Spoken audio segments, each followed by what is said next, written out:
All right, so we cover six current affairs, sharp, relevant, and exam ready. Let's go.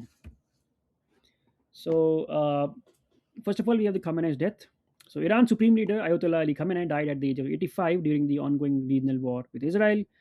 The Assembly of Experts is meeting to select a successor amid intense factioning between hardliner Revolutionary Guard commander and more pragmatic clerics. President Raisi, considered the frontrunner, faces opposition from the powerful IRGC generals who want direct military control. Now you have to understand that Khamenei ruled Iran for 35 years as a final authority above elected government under Vilayat-e-Faqih system where religious jurist holds absolute power.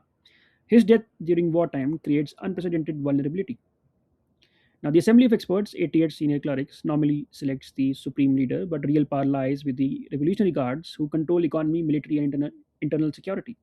Now IRGC commanders want direct control rather than subordination to another religious figure. Hardliners advocate continued confrontation with Israel and US, maintaining proxy network and pursuing nuclear weapons. They control the IRGC, Basid militants, and judiciary. Pragmatists argue Iran's economy is collapsing under sanctions, the war is unwinnable, and the compromise is necessary for survival. If we look at the keywords, then we have supreme leader, which is the Iran's highest authority under the Vilayat-e-Faqih, combining religious and political power. Iran's succession is the process of selecting new supreme leader following Khamenei's death. Vilayat-e-Faqih is the guardianship of Islamic jurists, Iran's theocratic governance system. Assembly of Experts is 88-member clerical body, constitutionally selecting supreme leader. Revolutionary Guards, IRGC, powerful military economic organization controlling Iranian state. And regime stability is Iran's internal political cohesion during the leadership transition. All right, so the next topic is India's fuel reserves. Now, India's strategic petroleum reserve currently holds fuel equivalent to 25 days of imports. With Strait of Hormuz closed and no new shipments arriving, these reserves are depleting daily. The government has the government has ordered 20% reduction in fuel supply to non-essential sectors and is negotiating emergency imports from US and Brazil at prices 60% above normal. Airlines have cancelled 40% of domestic flights due to aviation fuel shortages.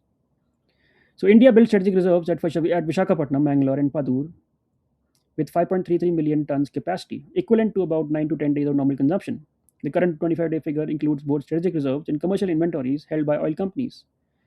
Iran has effectively closed the strait using the mines and anti-ship missiles and swarm boat tactics. Now, US Navy attempts to clear mines but faces continuous remining. Insurance companies refuse to cover tankers and transiting the war zones, making commercial shipping impossible even if passage were physically clear. The 20% fuel supply cut affects industries first. Manufacturing plants reduce shifts, freight transportation slows down, and agriculture faces diesel shortages during a Rabi harvest. So if Hormuz remains closed beyond 30 days, household LPG and vehicle fuel face rationing through odd even schemes or coupon systems. We have strategic petroleum reserve, which is government stockpile of crude oil for emergency supply disruptions, and energy security, which is reliable access to affordable fuel without dependence on hostile suppliers. Fuel rationing is government imposed limits on fuel consumption during shortages. Import dependence is reliance on foreign suppliers for 85% of crude oil needs. Oil stockpile is reserves held in underground caverns for crisis response. And supply disruption is interruption of oil flow from producers to consumers. Coming to the next important news, which is Indian evacuation from West Asia. Now, the government has launched Operation Safe Return, evacuating Indian citizens from conflict affected West Asian countries. Over 8 million workers work in Gulf nations, Israel, Lebanon, and Jordan. Commercial airlines suspended flights as war zones expand. The Indian Air Force deployed C 17 and C 130 transport aircraft to evacuate stranded citizens. Ships from the Indian Navy positioned in Arabian Sea ferry evacuees to Kochi. Now, the Gulf region hosts India's largest overseas population, 8.5 million workers in UAE, Saudi Arabia, Kuwait, Oman, Qatar, and Bahrain. Additionally, 85,000 Indians live in Israel, 35,000 live in Lebanon, and small numbers in Jordan and Iraq. Most are blue collar workers with limited resources to evacuate independently. Normal commercial aviation through West Asia is impossible with active air defense systems shooting down aircraft. Iran declared large airspace segments no fly zones. Israel closed its airspace entirely. Airlines cancelled all flights to the region. Now, the only viable routes are from Muscat and Abu Dhabi, which remain relatively safe, requiring evacuees to reach these cities first. The Indian Air Force heavy lift capacity is limited. 11 C 17 Globemasters and 12 C 130J Super Hercules can evacuate maybe 5,000 people daily. Naval ships add capacity, but voyage times are longer. So we have to understand the evacuation operation, which is government mission bringing citizens from conflict areas, and Indian diaspora, which is 8.5 million Indians living and working in West Asia. Consular services, which is government assistance to citizens abroad during emergencies. Flight disruption is cancellation of commercial aviation due to war zone airspace closure. Conflict zone is areas of active military operations dangerous for civilians. And repatriation, which is process of returning citizens to their home country. Then the next news we have is the AI for Rural Development Summit. The Indian AI Summit 2026 showcased indigenous AI tools developed specifically for rural India. Now, these include AI crop advisory in 12 regional languages, providing personalized farmer recommendations, AI powered health diagnostics using smartphone images for disease detection, and vernacular language chatbots answering government scheme queries. The tools run on low bandwidth networks and basic smartphones designed for connectivity challenged rural areas. Now, unlike global AI models trained on English data, these tools use local agricultural practices, regional crop varieties, and indigenous knowledge systems. The crop advisory AI analyzes soil type, weather patterns, water availability, and local pest patterns to recommend specific actions, when to irrigate, which fertilizer to apply, and pest management strategies. Now, most AI tools operate in English, creating exclusion for 900 million non-English speaking Indians. The India AI mission developed large language models trained on Hindi, Tamil, Telugu, Bengali, Marathi, and Gujarati, and other regional languages. Farmers can ask questions in their mother tongue and receive contextually accurate responses.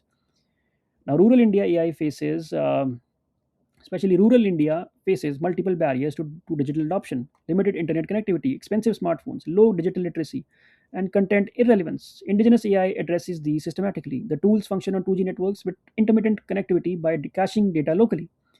Now, they use voice interfaces, reducing literacy barriers, and audio and video content in local languages makes information accessible.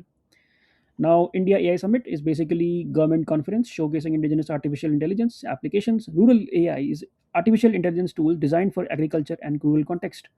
Agriculture AI is machine learning applications for crop management and farming decisions. Vernacular models is AI trained in regional Indian languages, not just English. Digital inclusion is ensuring technology access and benefits reach marginalized populations, and indigenous technology is locally developed tools addressing India specific needs. Then we have the explosive factory disaster, peso failure. Now, what exactly happened is an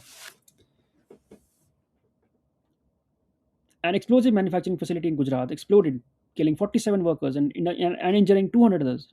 Investigation revealed the factory operated without valid licenses, stored quantities exceeding permitted limits, and violated safety protocols systematically. The Petroleum and Explosive Safety Organization, responsible for regulation, had not inspected the facility in 5 years, despite multiple worker complaints. Now, PESO officials allegedly received bribes to ignore violations. This is third major explosive factory disaster in 18 months. The explosion occurred when workers used welding equipment near explosive storage, violating basic safety protocols requiring separation of ignition sources from explosive materials.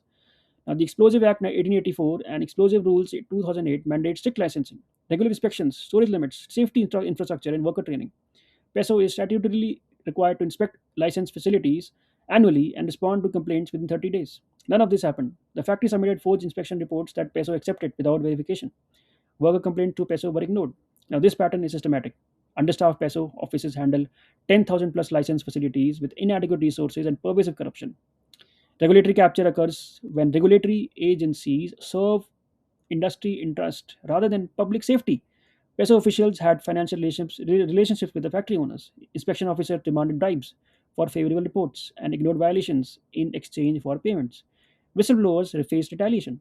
The institutional culture prioritized expediting licenses over safety enforcement.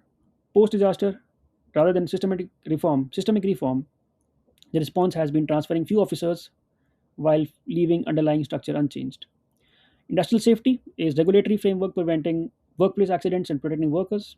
PESO regulation is Petroleum and Explosive Safety Organization enforcing explosives safety law. Factory accident is basically industrial disaster causing worker casualties due to safety failures. And Explosive Act 1884 law governing manufacture, storage, and transport of explosives. Worker safety, protecting employees from occupational hazards through regulations and enforcement. And regulatory failure is government agencies not fulfilling statutory enforcement duties. And the next topic is basmati exports, a virtual water crisis. Now, India exported 5 million tons of basmati rice in 2025, earning 40,000 crores. However, studies show basmati cultivation requires 3,000 liters of water per kilogram, triple the water needed for normal rice. This means India exported 15 billion cubic meters of virtual water through basmati exports. Punjab and Haryana, primary the basmati growing regions, face severe groundwater depletion with water tables falling 1 meter annually. Environmental gaps, environmental groups demand restricting basmati cultivation to water surplus regions. Now, basmati is water intensive because it requires continuous flooding during 4 to 5 months growing period. Normal varieties require 2,500 liters per kg, but basmati's longer duration increases water needs to 3,000 liters. Punjab and Haryana have 78% of area under groundwater irrigation, amongst highest globally. Water table depletion rates are alarming. In parts of Punjab, groundwater has fallen 20 meters in 2 decades. Basmati exports generate substantial foreign exchanges and farmer incomes. The dilemma is short-term economic benefits versus long-term water security. One approach is restricting basmati cultivation to water surplus eastern India. West Bengal, Assam, Bihar have adequate rainfall but lack basmati cultivation tradition and premium quality. Transitioning cultivation takes years of farmer training and infrastructure investment. Virtual water, basically a water embedded in products representing water used in production. Basmati exports is India's premium rice exports, earning foreign exchange. Groundwater depletion is unsustainable extraction, lowering water tables and aquifer exhaustion. Water footprint is total water used in producing goods and services. Agriculture exports is farm products sold internationally, generating rural income. And it's a sustainability crisis as resource use rates exceeding natural replenishment, causing long-term damage. That's it for today's session. Stay consistent, stay sharp. See you tomorrow.